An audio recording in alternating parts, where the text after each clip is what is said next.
Today we will examine revenue generation in combat sports with a critical review of the conceptualization of pay-per-view, what it entails, how it is generated, how the fighters earn from it, among others.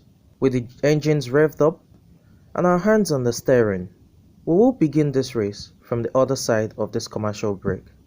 Please to stay tuned. Swift Dry Cleaners Limited, professional dry cleaners, best in dry cleaning and laundry services, that meets the needs of our consumers. Yeah, Swift Dry Cleaners Limited. Swift Dry Cleaners Limited. Swift Dry Cleaners Limited. Yeah. Swift Dry Cleaners Limited. Yeah, for clean wash and quick delivery. Yeah. Swift Dry Cleaners Limited. Swift Dry Cleaners Limited. Swift Dry Cleaners Limited. For clean wash and quick delivery. Swift Dry Cleaners. Clean wash, quick delivery.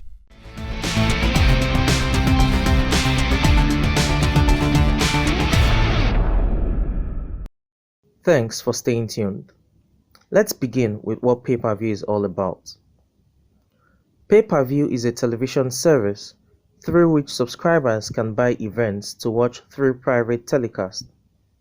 It is imperative to note that the broadcaster airs the event at the same time to everyone ordering it.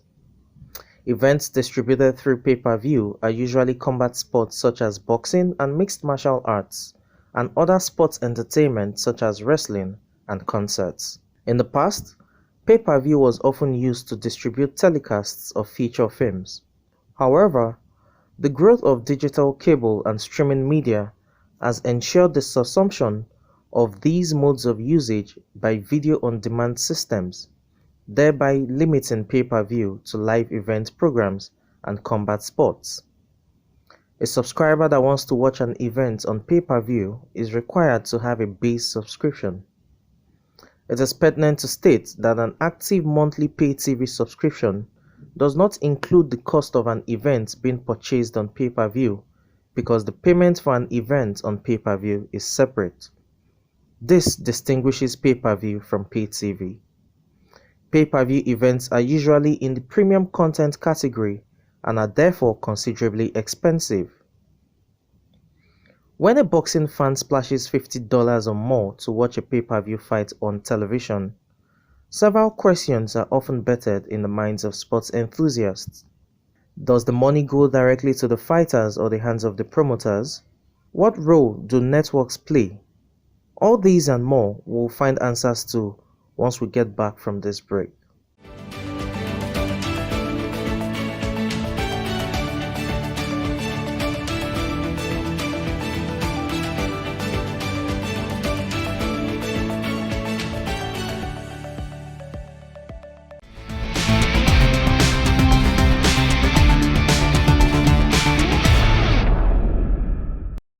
Now let's examine how the pay-per-view deal works in the business of boxing.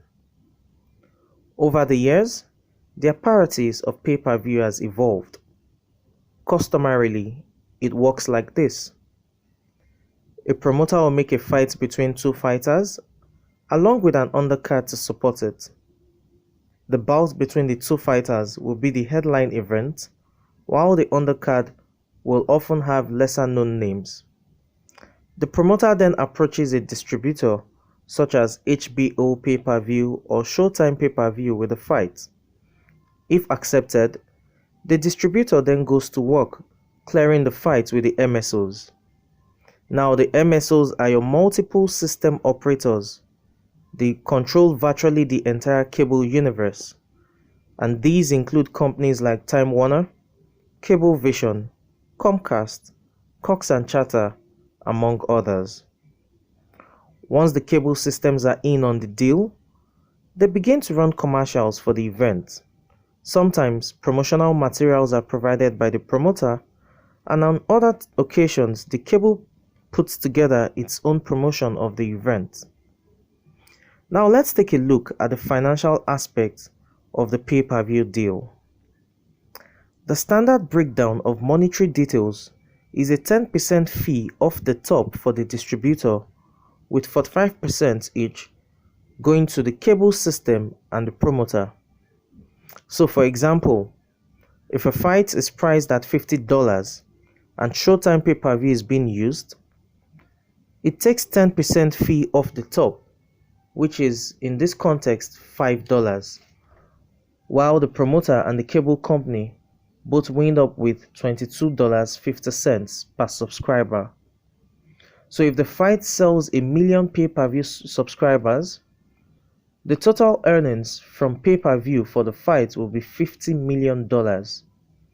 While Showtime pay-per-view's arm gets $5 million, the promoter and the cable network will each go home with $22.5 million. Now, aside pay-per-view, other streams such as LiveGate, also known as ticket sales, casino site fee, merchandising, international rights, among others, are sources of revenue in boxing and combat sports generally. If all these are added to the pay-per-view earnings, and it does not add up to the amount the promoter has guaranteed the fighters to earn, he will have to cough it from his own pocket, and that will be the promoter's loss. In boxing, the prize money for a bout is called a purse, which entails an initial guaranteed payment plus pay-per-view earnings, TV rights, and so on. So let's examine where the hundreds of millions of dollars from a boxing purse comes from. Using the highest grossing bout in boxing's history as an illustration, the Floyd Mayweather-Manny Pacquiao fight had a purse reportedly worth over $500 million. 70% of that money came from fans shelling out for a pay-per-view of the bout, which generated over 4.6 million pay-per-view buys at a fee of $90 each, which in turn generated over $300 million. Ticket sales for the bout made up for another $70 million, with international broadcasts rounding out the rest of the purse. A fighter with a bigger draw gets a bigger piece of the pie. By bigger draw, I mean a larger fan base, popularity, image, pedigree, a belt holder, and the likes. In the Mayweather-Pacquiao fight, the purse was split 60-40, with Mayweather taking home 60% of the total purse. The split in purse is usually decided after a purse bid, which is the initial step in arranging a fight. Preempting your thoughts, the next question will be, does each fighter take home the entire percentage of a split? Well, to answer that off the bat, nope. It is not even close, because the biggest winner of a boxing bout in the United States, for example, is Uncle Sam. Yeah, Uncle Sam is the nickname for the United States government. The federal income tax rate for the Mayweather-Pacquiao purse was pegged at 39.6%, which is approximately 40%. So let's do a bit of arithmetics here, using Floyd Mayweather's earnings from that bout. 60% of $500 million minus another 40% in taxes after that is still $180 million, which doesn't seem like a bad payday, but the deductions do not end there. If a fighter has a manager or advisor, the manager or advisor often gets 20% to 25% of what the fighter makes from the fight.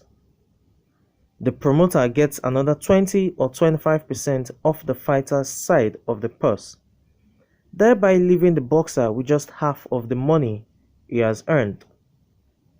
However, deductions do not end there as well. Trainers and cutmen usually get 15% of the fighter's purse.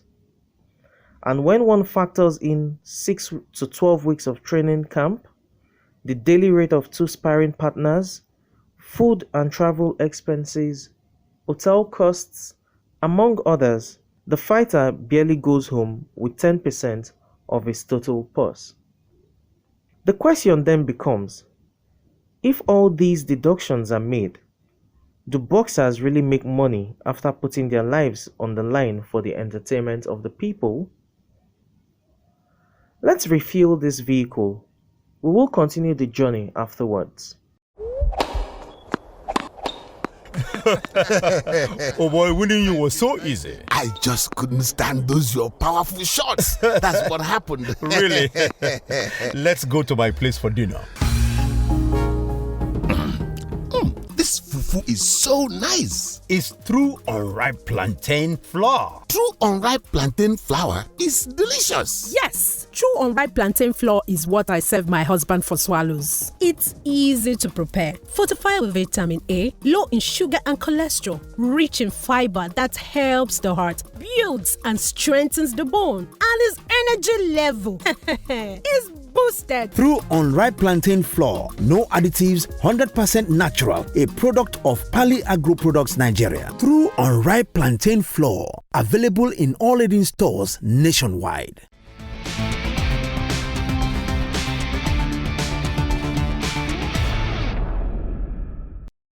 Let's continue this journey by accelerating to the big question: do boxers make good money?